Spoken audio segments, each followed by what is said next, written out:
Questa descrizione probabilistica delle posizioni dell'elettrone è detta orbitale 1s dell'atomo di idrogeno e non ha limiti definiti, sebbene abbia una forma sferica.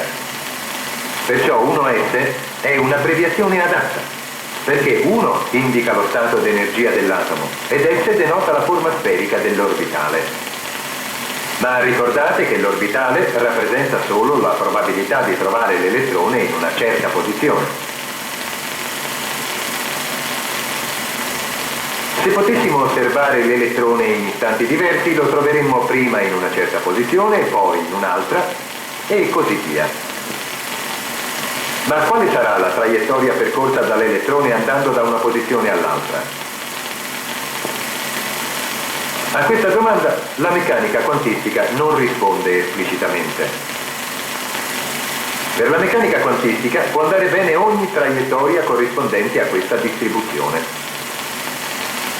Perciò noi possiamo soltanto confrontare il grafico con il modello quantomeccanico. Per esempio, ecco un comune modello della traiettoria dell'elettrone che certo avrete già visto. Mostra che l'elettrone si muove in un'orbita intorno al nucleo come un pianeta intorno al Sole. Possiamo definirlo un modello a satellite. Paragoniamolo al grafico fornito dalla meccanica quantistica per l'atomo di idrogeno. Se il modello a satellite fosse esatto, la distanza dell'elettrone dal nucleo sarebbe fissa. Il diagramma avrebbe la forma di un cerchio e l'elettrone non si avvicinerebbe mai al nucleo. Ma in realtà l'elettrone può avvicinarsi al nucleo come calcolato dalla meccanica quantistica. Perciò il modello a satellite è in contrasto con l'esperienza e deve essere scartato. La meccanica quantistica non precisa il movimento dell'elettrone nell'atomo, ma ne definisce la posizione in termini di probabilità. Bassa lontano dal nucleo, alta vicino al nucleo. Possiamo considerare un raggio medio per l'elettrone, ma l'atomo non ha confini. La probabilità diventa nulla solo a distanza infinita dal nucleo.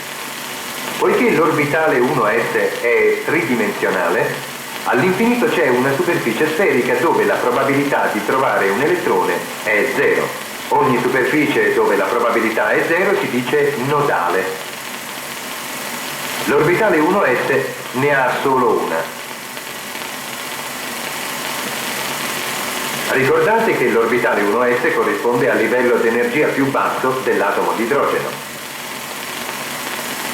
Questo livello corrisponde all'energia necessaria ad allontanare l'elettrone dal protone.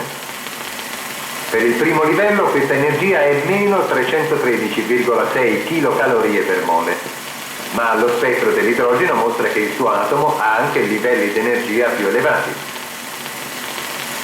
Ed ecco le energie del secondo e del terzo livello.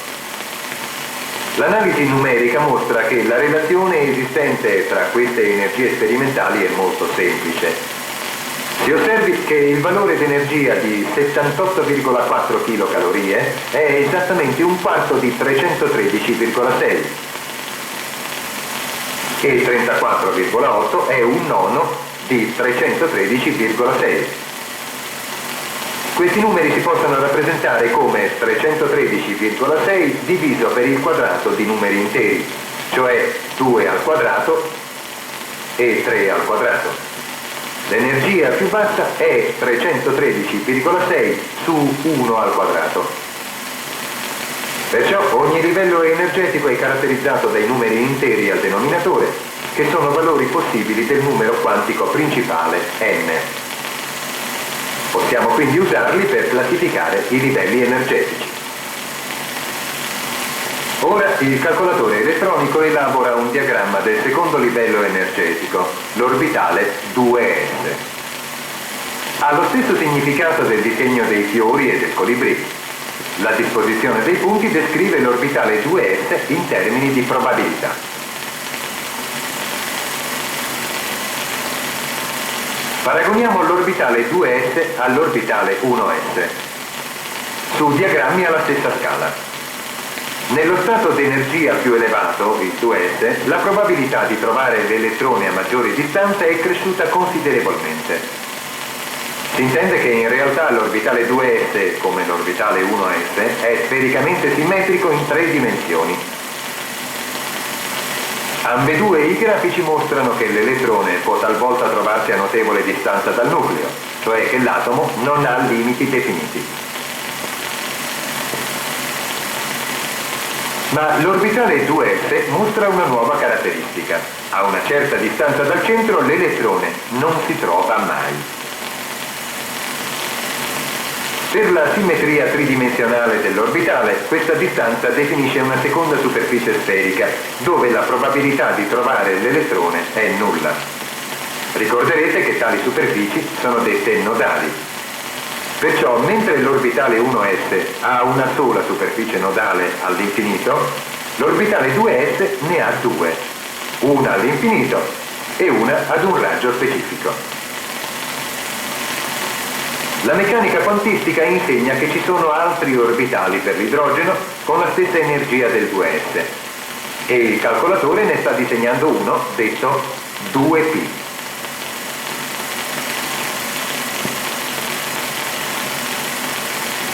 L'orbitale 2p ha circa le stesse dimensioni del 2s, ma ne differisce notevolmente nei contorni.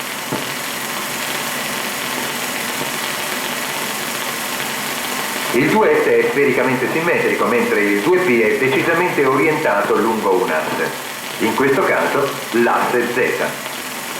Rappresentiamo in prospettiva gli altri due assi, x e y. L'orbitale 2p, come il 2s, ha due superfici nodali dove la probabilità di trovare l'elettrone è 0. Una superficie nodale è all'infinito e la seconda è sul piano xy.